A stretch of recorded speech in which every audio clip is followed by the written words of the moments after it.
Bismillahirrahmanirrahim. Assalamualaikum warahmatullahi wabarakatuh. Innal hamdalillah nahmaduhu wa nasta'inuhu wa nastaghfiruh. Na'udzu billahi minasyururi anfusina wa sayyiati a'malina. May yahdihillahu fala mudhillalah wa may yudlilhu fala hadiyalah. Assalatu wassalamu ala nabiyyina Muhammadin wa ala alihi wa ashabihi ajma'in, amma ba'd. Ya ayyuhalladzina amanu taqullaha haqqa tuqatih wa la tamutunna illa wa antum muslimun. Allahumma rabbi zidna ilma warzuqna fahma, amin ya rabbal alamin.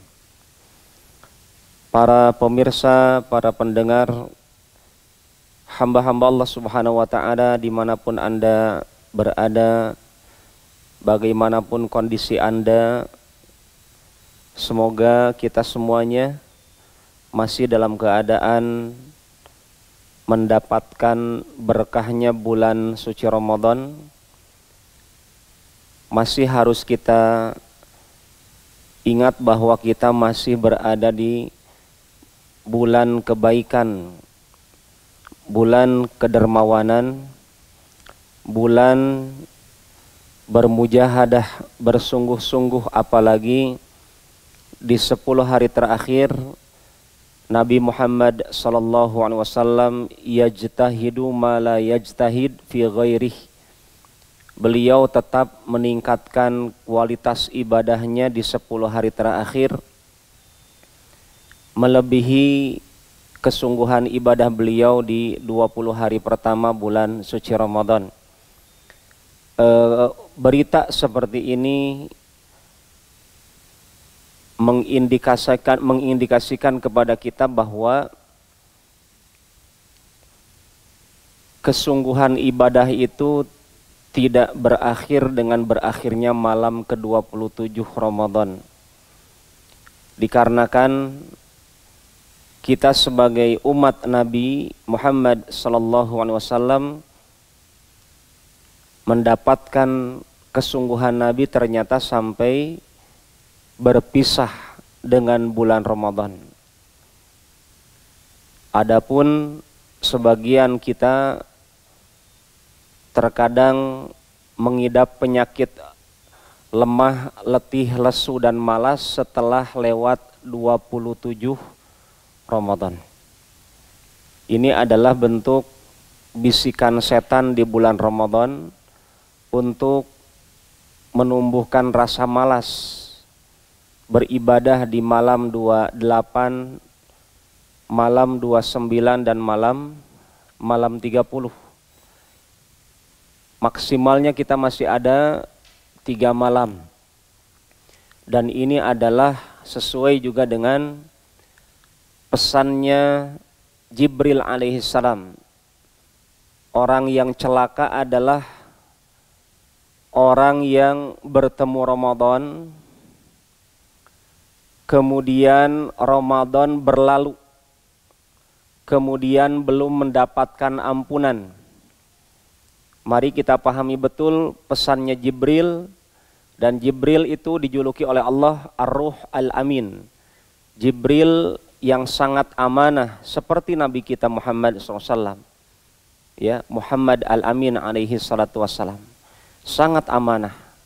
Di antara bentuk amanahnya Jibril adalah beliau mengabarkan berita dari Allah, tidak disembunyikan sedikit pun, bahwa orang yang celaka adalah ketika bertemu Ramadan, Ramadan berlalu tidak mendapatkan ampunan.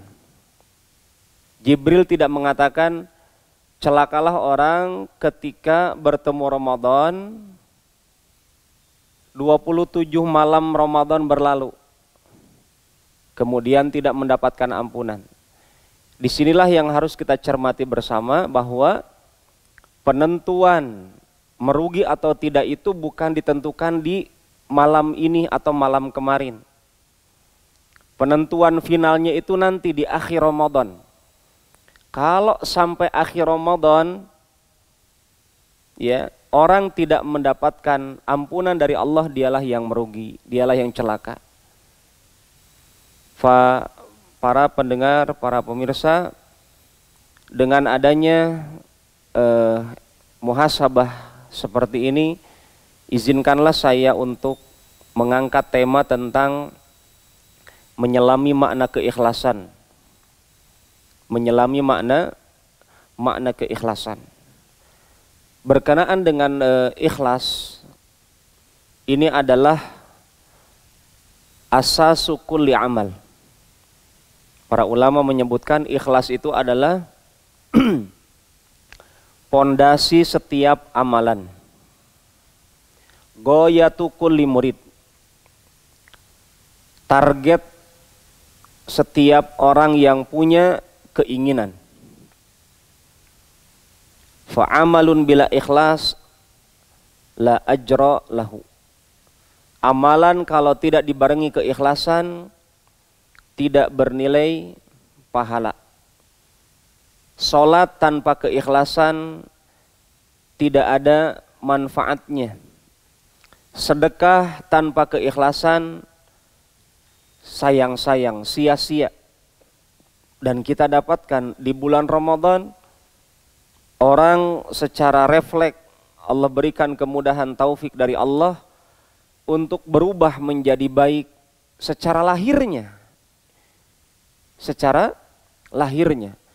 Tiba-tiba jadi rajin sedekah, tiba-tiba jadi rajin jaga sholat, tiba-tiba rajin target khataman Quran, dan seterusnya. Secara lahirnya baik. Tapi ada yang harus lebih diperhatikan. Itu kebaikan secara lahir. Yang harus diperhatikan adalah kebaikan secara batin kita di hadapan Allah. Disitulah letak kata ikhlas. Makanya insya Allah sangat bermanfaat di malam ini kita mengkaji ikhlas, karena kalau saya tanya kepada bapak-bapak, ibu-ibu, dan pemuda-pemudi kaum muslimin muslimat, kita sudah melewati 27 Ramadan dengan segudang pahala. Pahala saum, sedekah, baca Quran, sholat wajib, sholat tarawih, dan seterusnya. Ya, kita berharap apa? Semuanya diterima di hadapan Allah.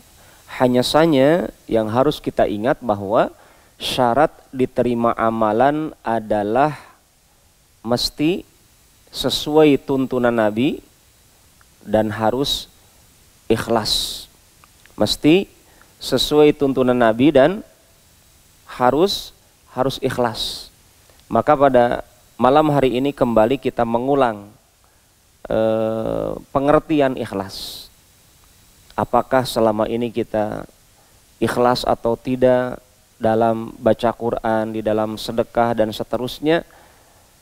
Para ulama memberikan banyak definisi tentang ikhlas. Saya ingatkan kembali kepada para pemirsa, mumpung kita masih di bulan dilipat gandakan pahala. Ingat syarat ibadah tadi agar diterima, ikhlas dan mengikuti sunnah Nabi. Pengertian ikhlas. Para ulama ada yang mengatakan ikhlas itu disebutkan oleh Ibrahim bin Adham rahimahullah ta'ala, ikhlas adalah sidqun niyah ma'allah. Ikhlas itu adalah jujur di dalam niat saat antum berbuat bersama Allah. Ketika antum beramal, niat antum itu jujur di hadapan Allah. Hanya untuk Allah subhanahu wa ta'ala. Kata beliau, itulah ikhlas. Berarti kalau kita lihat pesan beliau adalah ikhlas itu adalah amalan batin. Amalan tidak kasat mata. Tapi ingat, kalau kita tidak ikhlas, sayang-sayang amalan yang besar, keluar keringat, banting tulang, dan seterusnya, kita jadi sia-sia. Artinya para pemirsa, para pendengar kaum muslimin dan muslimat, kalau ada orang melihat kebaikan-kebaikan seseorang yang lain, orang ini diakui, Ustaz ini di kampung itu baik banget, itu kacamata manusia. Itu menurut kesimpulan manusia. Adapun menurut Allah, wallahu a'lam. Cuma kita berharap orang tersebut betul-betul baik di luar dan baik juga di dalamnya. Anda tahu orang-orang yang munafik di zaman Nabi, ya, andil mereka ada, tetapi hatinya bukan untuk Allah subhanahu wa ta'ala. Makanya dinamakan munafik. Apa itu munafik? Munafik itu batinnya batin orang kafir, lahirnya lahir orang Islam. Tampilan casing lahirnya yang kasat mata, ya, yang kelihat oleh kasat mata kita manusia, lahirnya itu muslim. Oh, ini Ustaz, dia muslim Ustaz. Sholatnya Ustaz dia jaga, zakat, rukun Islam dia kerjakan. Bahkan sampai haji Ustaz rutin gitu kan. Itu lahirnya, tapi batinnya batin orang kafir. Itulah orang munafik. Adapun orang beriman, lahir batinnya adalah sama. Untuk Allah menampakkan keislaman di lahir dan di batinnya. Kemudian Sahal ibn Abdillah beliau mengatakan ikhlas itu adalah an yakuna sukunul abdi wa harakatuhu lillah. Ini lebih global lagi. Kalau tadi Syekh Ibrahim bin Adham fokus kepada berkenaan dengan niat, amalan lahir, batin. Kalau Sahal ibn Abdillah mengatakan ikhlas adalah ketika seorang hamba, saya dan Anda itu mau bergerak atau diam, itu gerak dan diamnya kita untuk Allah. Masya Allah, ya. Dan ini, definisi seperti ini sesuai dengan apa yang difirmankan oleh Allah Subhanahu wa taala, "Qul inna salati wa nusuki wa mahyaya wa mamati lillahi rabbil alamin la syarikalah." Katakan, salatku, sembelihanku, ya, hidupku, matiku untuk Allah. Aku tidak menyekutukan dengan Allah satupun dari makhluknya. Itu menunjukkan apa? Definisi Sahal bin Abdillah ini adalah lebih luas lagi. Diamnya Anda, geraknya Anda. Misalkan begini, antum ke masjid mau ngapain? Untuk siapa? Karena apa? Ustaz, di masjid ada sembako, Ustaz. Nah, berarti bukan karena Allah itu, karena sembako. Ya. Berarti apa? Diperbaiki niatnya. Kenapa Ustaz harus diingatkan begitu? Karena antum sayang. Orang Jawa bilang eman-eman. Kenapa? Antum akan diuji oleh Allah. Niat antum ke masjid cari sembako, qadarallah, niat antum diuji. Sampai di masjid sembakonya sudah lewat. Ya.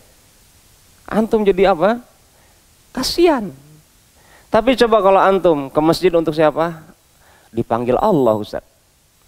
Dan panggilan Allah, saya datang karena Allah manggil saya. Masya Allah. Ya.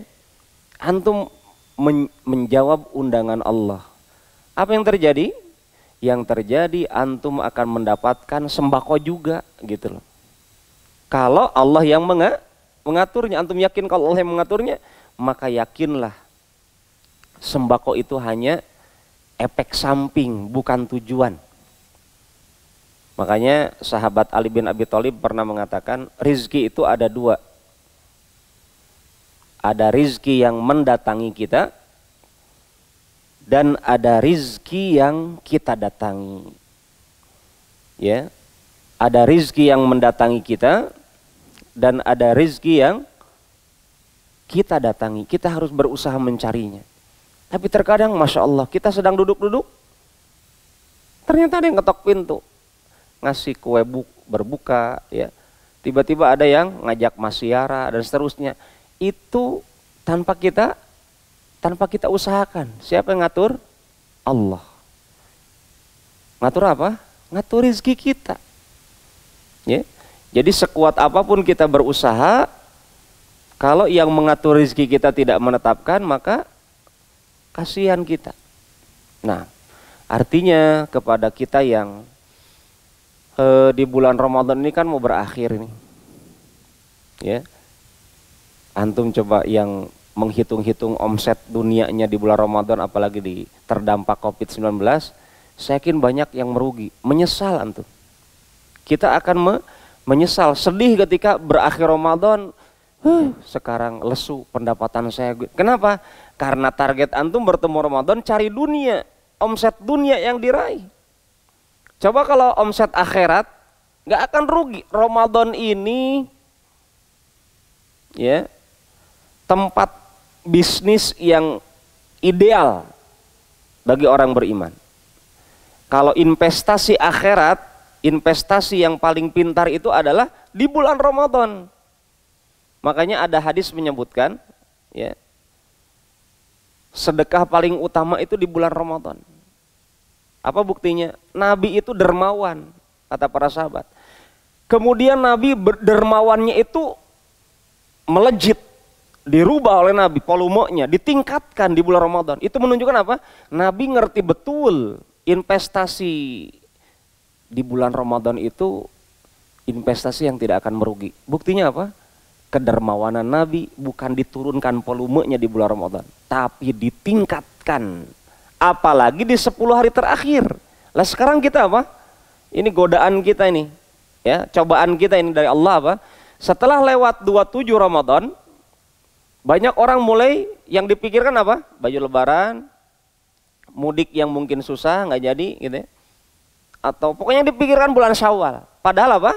Yang harusnya kita perbanyak saat ini adalah, para ulama pesankan, doa Allahumma innaka afuun tuhibbul afwa fa'fu anni, itu tetap kita baca.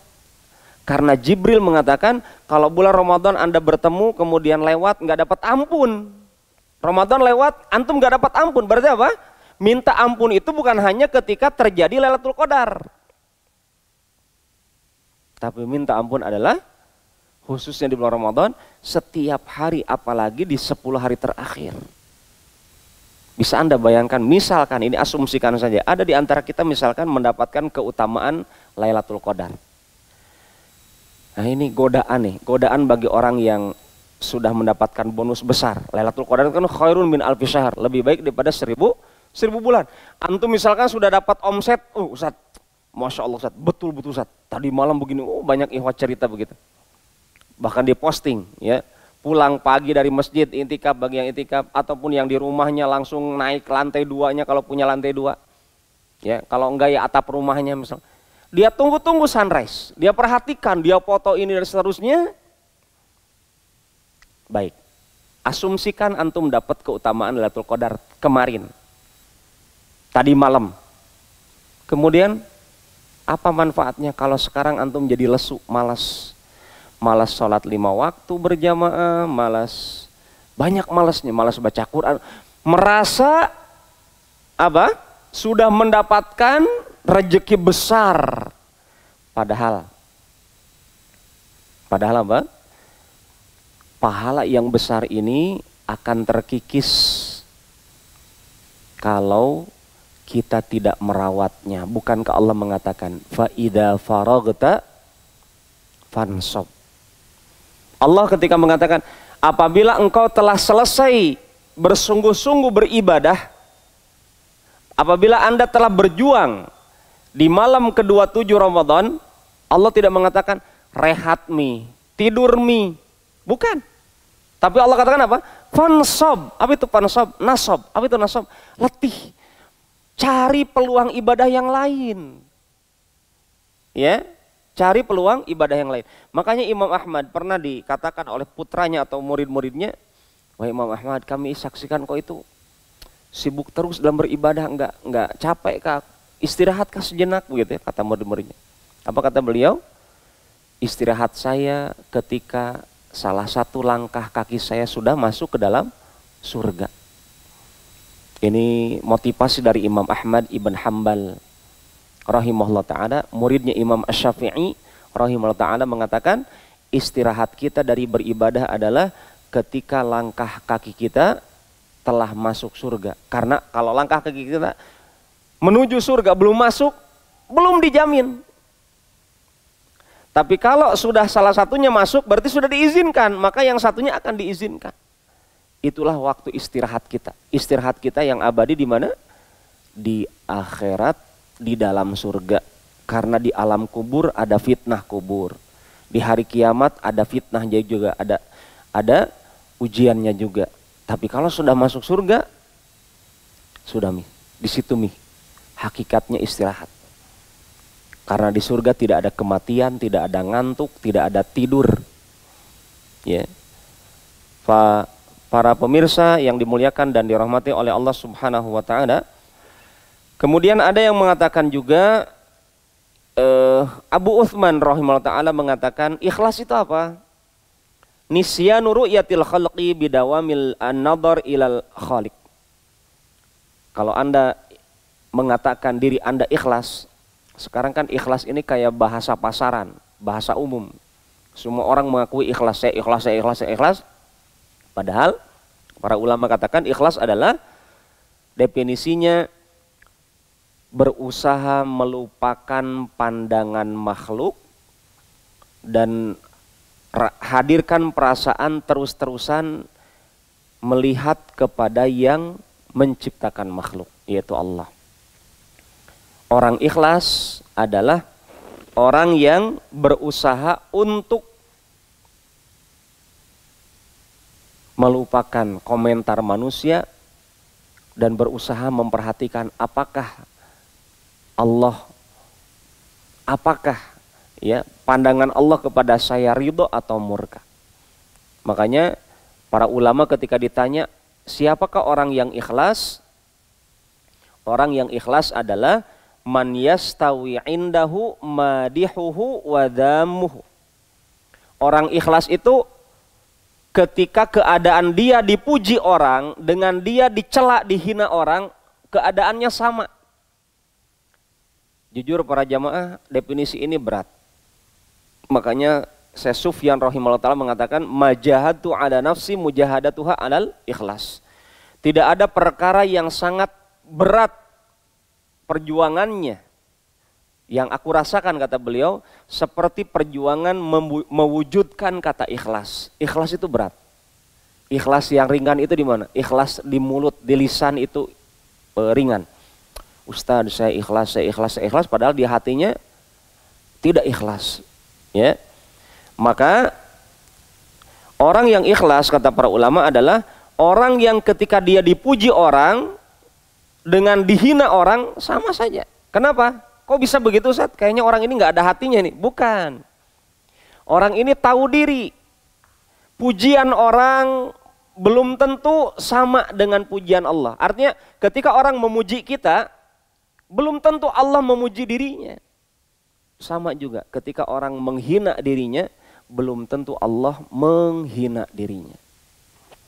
Maka orang ikhlas yang dia pikirkan, apa pandangan Allah kepada saya tentang sholat saya, tentang saum saya, tentang baca Quran saya, tentang zakat fitr saya, tentang zakat harta saya, tentang berbakti saya kepada orang tua, tentang kewajiban saya dalam mengurus anak istri dan menafkahinya.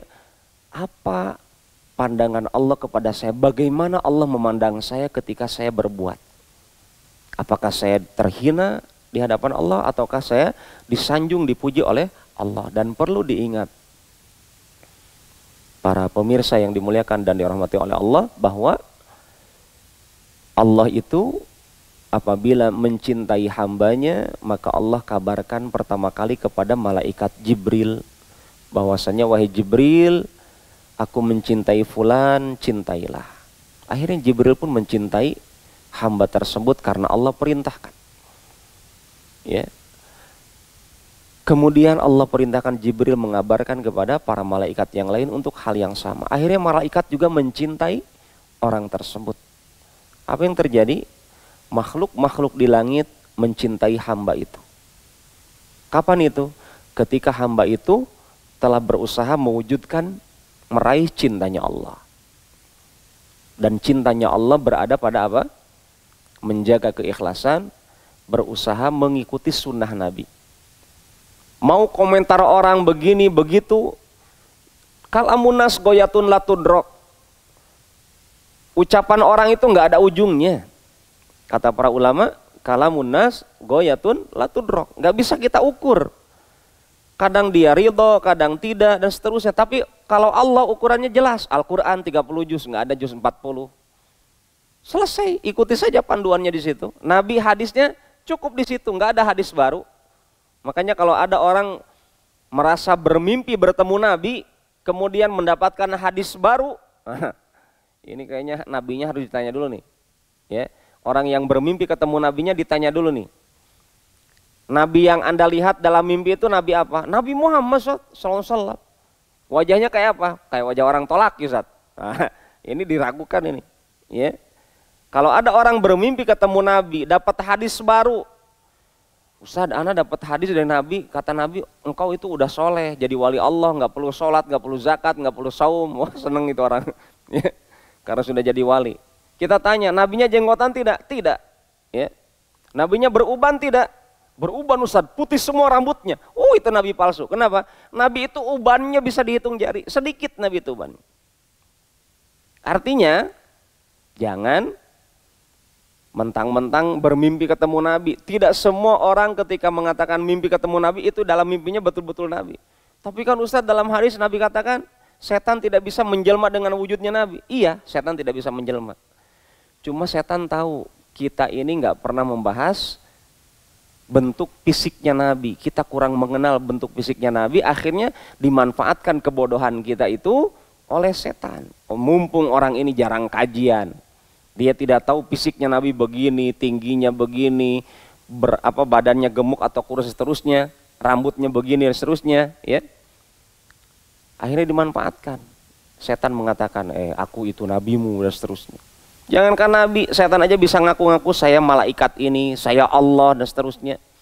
Maka para pemirsa yang dimuliakan dan dirahmati oleh Allah Subhanahu wa taala, kalau kita beramal sesuai dengan perintah Nabi, sesuai tuntunan Nabi, dan menjaga niatan hati hanya untuk Allah, yakinlah Allah akan mencintai Anda.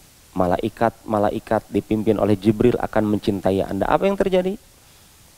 Yang terjadi Allah akan tanamkan kecintaan itu di makhluk di muka bumi ini, sehingga antum dapatkan orang-orang yang soleh dengan mudahnya mencintai antum, padahal antum tidak dikenal oleh orang ini sebelumnya. Kenapa? Karena Allah yang membimbing hati orang-orang soleh untuk mencintai kita semuanya. Para pemirsa yang dimuliakan dan dirahmati oleh Allah Subhanahu wa taala. Kemudian Syekh Ya'qub Al-Makfuf rahimahullah mengatakan, Anda mau tahu nggak orang ikhlas itu kayak apa? Ya, beliau mengatakan orang ikhlas adalah man yaktumu hasanatahu hasanatihi kama yaktumu sayyiatihi. Orang ikhlas di antara karakternya adalah orang yang pandai menyembunyikan kebaikan-kebaikan yang dia kerjakan, sebagaimana orang ini pandai menutup-nutupi aibnya. Jadi kepada ikhwah akhwat, ibu-ibu apa, kan kita ini di bulan taubat nih. Ya, kalau kita sudah bertaubat dari suatu maksiat, bukankah Anda terpanggil wahai orang beriman di malam pertama Ramadan, ya baghiyal khairi aqbil, wahai orang pencari kebaikan datangi. Tiba-tiba Ustadz, saya Ramadan tahun ini punya program meninggalkan maksiat yang rutin saya kerjakan, Ustadz, saya programkan dengan izin Allah untuk menjawab panggilan tadi, panggilan keimanan. Wahai pencari kebaikan, datangi kebaikan. Akhirnya Anda datangi, dari hari pertama Anda program. Ini pokoknya godaannya berat misalkan ya. Ya. Tiba-tiba Allah mudahkan sekarang. Kalau antum sudah baik, ikhwan akhwat, kalau Anda sudah diperbaiki oleh Allah, ya, sembunyikan aib-aib antum itu untuk mempraktekkan kata ikhlas. Jangan antum expose sama orang bahwasanya, akhi, Ana dulu pernah maksiatnya begini-begini, jam segini di sini dengan si ini, di absen begitu. Tidak boleh seperti itu. Ya, seharusnya apa? Kita tutupi aib kita. Kita tutupi aib kita. Sampai pada level kita dipuji orang, juga jangan sombong. Bukankah sombong sifatnya iblis? Yang menjadikan dia diusir oleh Allah dari surga. Karena sombong sebenarnya haknya Allah. Ya, Allah menamakan dirinya apa? Al-Mutakabbir, yang maha sombong. Dan sombongnya Allah itu beda dengan sombongnya makhluk. Sombongnya makhluk seringkali apa? Apa coba? Sombongnya makhluk seringkali melahirkan kedzaliman. Kesombongan makhluk seringkali menghadirkan kedzaliman. Lihat para diktator, raja-raja, para pemimpin yang sombong, biasanya apa? Dia merasa karena dia orang nomor satu di negeri itu, sembarang saja. Raja Namrud, Abraha, dan seterusnya. Ya, tapi Allah Subhanahu wa taala. Antum merasakan sekarang keindahan nama-nama Allah.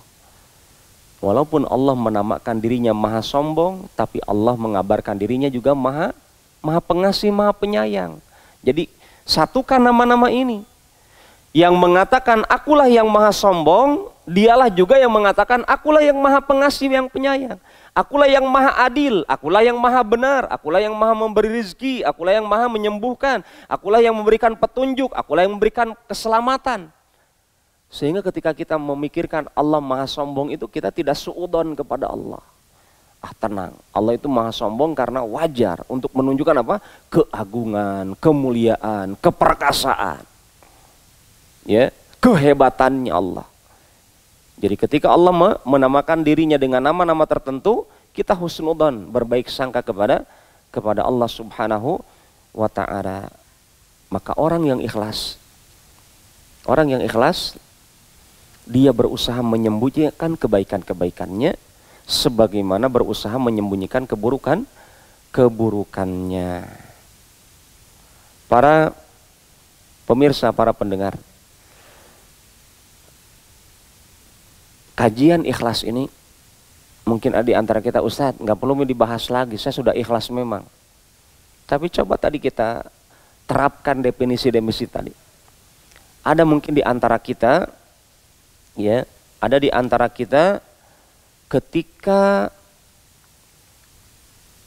sudah memahami misalkan tentang kata ikhlas, tetapi dalam pengamalannya dia tidak menjaga keikhlasan. Jangan kira para pemirsa, jangan kira setelah kita tahu definisi ikhlas itu setan akan diam.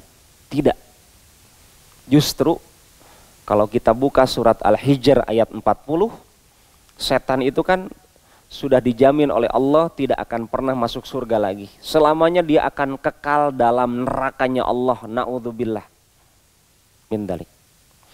Yang saat ini pintu neraka masih ditutup rapat di bulan Ramadan. Pintu surga dibuka lebar di bulan Ramadan. Setan itu, iblis yang dilaknat oleh Allah, dulunya rupawan, ya, tampilannya Masya Allah, indah, tinggal di surga. Dulunya bagus, kehidupannya bagus, tapi karena dia membangkang kepada Allah, sombong karena logika. Awalnya petaka adalah ketika orang hidupnya pakai logika, bukan pakai Al-Quran hadis. Itulah yang dikerjakan iblis. Disuruh sujud kepada Adam, ya, iblis malah mengatakan, nggak level ya Allah. Ana khairan minhu, kata iblis. Aku lebih baik daripada Adam ya Allah. Khalaqtani min nar wa khalaqtahu min tin. Engkau ciptakan aku dari api, Adam kau ciptakan dari tanah.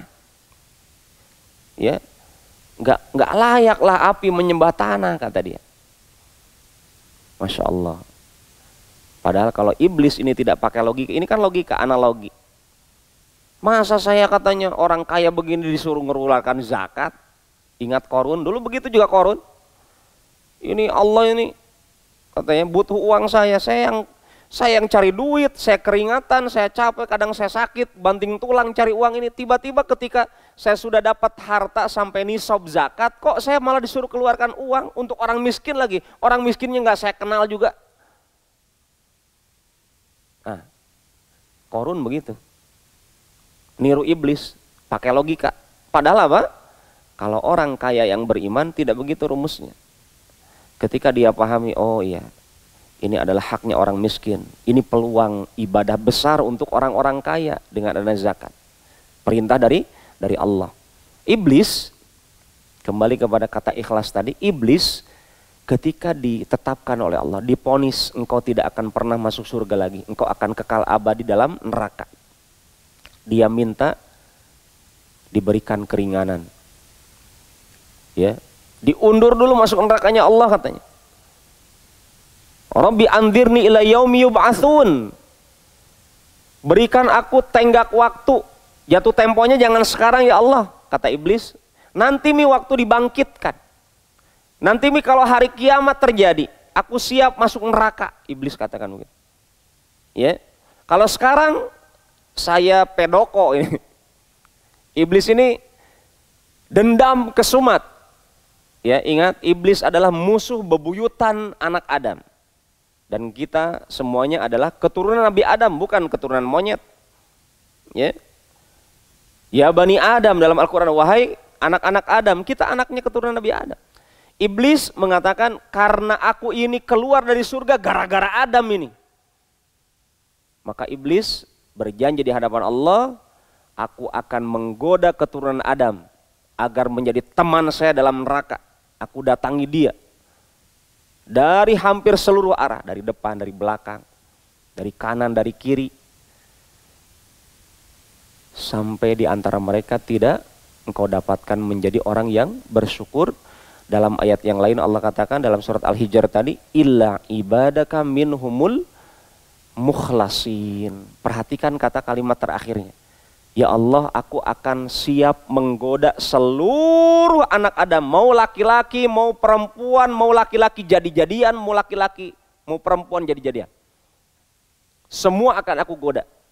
Tidak terkecuali mau ustadz, mau muridnya, mau anak, mau bapak, mau siapapun, mau direktur, mau karyawan, orang kaya, orang miskin, orang sakit, orang sehat, semuanya. Termasuk orang sakaratul maut itu terus digoda oleh iblis itu agar dia meninggal dalam keadaan su'ul khotimah. Tapi kata iblis, ini kecerdasan iblis nih. Pahamnya iblis. Aku akan menggoda mereka dari berbagai arah kecuali ya Allah hambamu yang mukhlasin. Hambamu yang engkau berikan kemampuan untuk menerapkan definisi ikhlas. Allah tidak mengatakan mukhlisin tapi mukhlas, diikhlaskan. Artinya orang itu dibantu, dibimbing oleh Allah untuk menjalankan keikhlasan. Itulah orang yang susah aku goda ya Allah. Tapi kalau orang-orang yang pura-pura ikhlas di bulan Ramadan atau di bulan yang lainnya, nah ini peluang nih, pintu masuknya saya tahu kata iblis. Orang-orang yang pura-pura ikhlas ketika saum, ketika baca Quran, ketika sedekah, ketika beribadah, ya. Tapi orang yang mendapatkan kemudahan mewujudkan keikhlasan darimu ya Allah, dialah yang berat aku goda. Jadi dengan ini kita belajar apa? Mengenal cara kita selamat dari godaan iblis atau setan adalah mari terapkan keikhlasan dalam definisi-definisi yang tadi kita sebutkan. Contoh, ya. Contohnya para pemirsa yang dimuliakan dan dirahmati oleh Allah Subhanahu wa taala, ketika kita akan beramal, ya, niat kita untuk siapa? Niat kita untuk siapa? Di sini juga saya ingatkan pesannya Ali bin Abi Thalib. Anda ataupun saya, kita semuanya, kalau beramal karena manusia itu syirik. Tidak beramal karena manusia itu juga riya. Itu juga syirik. Beramal karena manusia itu riya, ya syirik juga. Tidak beramal karena manusia itu juga syirik. Jadi maju kena, mundur kena. Wah deh, bagaimana Ustaz itu? Ya harus ikhlas. Orang ikhlas adalah yang dia diamnya karena Allah, bergeraknya karena Allah. Jadi antum tidak mungkin semasa hidup antum diam, karena apa? Karakter kita sebagai manusia bergerak. Bumi kita bergerak, adanya siang malam, adanya matahari dan bulan, adanya hujan dan seterusnya, panas dingin. Termasuk tubuh kita bergerak. Di perut ibu kita sudah bergerak. Waktu lahiran kita juga bergerak. Pertumbuhan kita itu buktinya kita bergerak. Artinya memang fitrah kita di dunia adanya pergerakan. Tidak mungkin kita diam. Maksud saya adalah kita terima saja takdir kita begitu harus bergerak. Cuma jangan asal gerak. Harus terus mempertimbangkan apakah saya beramal karena Allah atau bukan. Diamnya antum pun bisa jadi syirik. Bergeraknya antum pun bisa jadi syirik. Jadi bagaimana Ustaz? Ya tadi itu, maju kena, mundur kena. Jadi bagaimana? Ya terus perbaiki niat. Ketika antum sholat berjamaah, niatnya karena siapa? Ya karena Allah, berarti perbaiki. Contoh begini, ketika antum datang ke masjid, itu kan amalan tuh bergerak, ya. Coba perbanyak niat antum karena Allah. Antum datang ke masjid, niatnya adalah sholat, itu pahala sholat antum dapat. Karena niatnya untuk sholat. Niat ke masjid, antum ingin ketemu ikhwah sesama muslim, ukhuwah islamiyah, mempererat tali ukhuwah islamiyah, ya, memperbanyak saudara-saudara yang baik karena masjid itu tempat yang baik. Maka di situ ada orang-orang yang ingin menjadi baik atau memang orangnya sudah diperbaiki oleh Allah dari dulu. Kita mencari masjid, ke masjid niatnya untuk berteman dengan orang baik. Itu juga pahala lain. Kemudian ketika kita ke masjid niatnya mencari ilmu, seperti ini sambil duduk-duduk di masjid kemudian dengar pengajian, itu niat yang lain, pahala lagi. Kemudian kita niatkan mungkin di masjid ada orang sepertinya apalagi kena dampak COVID-19, saya siapkan di saku saya ada uang berapapun ataupun apalah barang yang bisa saya berikan, ada orang yang butuh bantuan kita tolong. Berarti apa? Berangkat ke masjid untuk berbagi sedekah, berbagi kebaikan, pahala juga. Atau mungkin ada di masjid orang yang mengamalkan amalan yang tidak islami, ataupun islami tapi tidak pantas di masjid dikerjakan. Apa itu? Mengumumkan barang hilang di masjid. Nah ini takmir masjid juga harus diingatkan. Nah misalkan pengumuman misalnya, berita kehilangan, telah hilang ini, jamaah kehilangan ini gitu. Tidak boleh itu. Jualan di masjid. Antum datang ke masjid niatnya, oh saya sudah paham nih, orang ini harus diberikan masukan, nasihat, bahwasanya itu tidak diperbolehkan. Berarti itu juga pahala yang lain. Artinya kalau orang yang ikhlas ini memperdalam definisi ikhlas, akhirnya dia diberikan bimbingan oleh Allah untuk investasi amalan, investasi masa depan dalam satu tujuan, banyak target dia capai dalam satu perjalanan. Misalkan dia tadi ke masjid, niatnya diperbanyak sehingga memperpanjang umur. Termasuk di dalamnya yang saat ini, termasuk di tempat kita saat ini, niat ke masjid untuk jadi relawan, ya, mempacking beras sembako untuk terdampak COVID ataupun beras zakat dan seterusnya, itu niat yang lain. Artinya semakin banyak niat kita, semakin kita memahami, oh ini maksud Allah ketika Nabi mengatakan kalau masuk masjid baca doa, Allahumma ftahli abwaba rahmatik, ya Allah bukakanlah untukku pintu-pintu rahmatmu, pintu-pintu kasih sayangmu di masjid itu ya Allah. Akhirnya kita pahami, oh ini bentuk sayangnya Allah sama saya. Di masjid banyak orang-orang baik atau orang-orang ingin taubat kumpul di masjid. Di masjid banyak orang-orang yang ingin belajar agama. Di masjid banyak orang-orang yang sujud kepada Allah, berdoa kepada Allah, berzikir mengingat Allah. Ini bentuk sayangnya Allah. Coba kalau saya nggak ke masjid, kemana? Ke pinggir laut, coba lihat. Ya, ada konser, ada ini, ada itu, apalagi di bulan Ramadan. Ini jelas apa? Kita akan memahami, oh ini bentuk rahmat sayangnya Allah memilih kita berangkat ke masjid. Bapak-bapak, ibu-ibu, para pemirsa yang dimuliakan dan dirahmati oleh Allah Subhanahu wa taala. Inilah definisi ikhlas kurang lebih yang dapat kita bahas. Sedikit saya tambahkan lagi bahwa amalan-amalan kita mumpung masih di bulan Ramadan, Dan amalan tergantung di ujungnya, bukan tergantung di mana? Di malam 27, tidak. Saya ingatkan kembali. Amalan kita tergantung di ujungnya. Dan amalan kita diterima atau tidak tergantung keikhlasan kita. Maka ibu bapak, marilah terus memperbesar niat ikhlas kita. Abdullah ibn Mubarak mengatakan, rubba amalin saghirin tukatsiruhun niyah. Banyak amalan itu kecil sebenarnya, tapi jadi besar gara-gara niat. Banyak amalan kecil tapi menjadi besar gara-gara niat. Sebaliknya banyak amalan yang besar menjadi kecil gara-gara juga niat. Ya. Ikhlas adalah menjadikan amalan kecil ditimbang seberat gunung. Tetapi riya, lawannya ikhlas, ya, akan meremehkan amalan besar. Hati-hati kepada diri kita yang suka dipuji.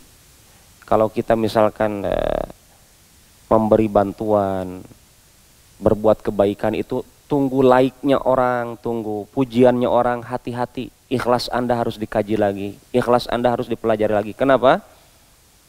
Karena orang kalau ingin dipuji orang berarti bukan mencari ridho Allah. Dia ingin mencari pujiannya orang.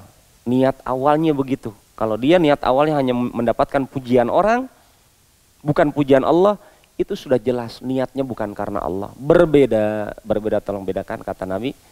Berbeda dengan orang yang dari awal dia beribadah itu, membantu orang lain dan seterusnya, niatnya memang betul-betul karena Allah, tiba-tiba dia sudah ibadah. Disanjung orang, dipuji orang, Masya Allah akhi, antum ini gini. Padahal dia niat awalnya tidak ada niat untuk cari pujian ini, tidak ada niat di like orang. Apa yang terjadi? Di zaman para sahabat, di zaman Nabi, ada sahabat seperti itu. Ya, dia sudah berbuat kebaikan, niatnya karena Allah. Tapi namanya orang, melihat orang baik itu kan senang dipuji gitu. Ya, fitrah gitu, orang kalau melihat orang baik, dipuji-puji orang baik ini. Nah, orang yang baik ini kan inginnya sebenarnya tidak ingin dapat pujian orang, tapi tiba-tiba dipuji orang. Kata Nabi apa? Itu adalah rezeki yang didahulukan. Kabar gembira yang didahulukan. Di dunia sebelum di surganya Allah Subhanahu wa taala. Artinya kalau ada di antara kita sudah dimudahkan oleh Allah, Masya Allah. Dipilih oleh Allah menjadi orang baik. Dipilih oleh Allah untuk mengisi waktunya dengan kebaikan-kebaikan. Dipilih oleh Allah untuk dijaga hatinya karena Allah. Dipilih oleh Allah untuk mengamalkan amalan sesuai tuntunan Nabi, sunnahnya Rasulullah SAW. Tiba-tiba dia sudah beramal, dipuji-puji orang. Jaga terus niat Anda. Kan awalnya juga karena Allah. Amalnya sudah selesai, alhamdulillah. Semoga dicatat keikhlasan Anda. Ustaz, ada orang puji-puji kita. Kabar, yakinlah, husnudonlah kepada Allah, amalan kita sudah selesai. Itu bentuk kabar gembira yang Allah segerakan di dunia.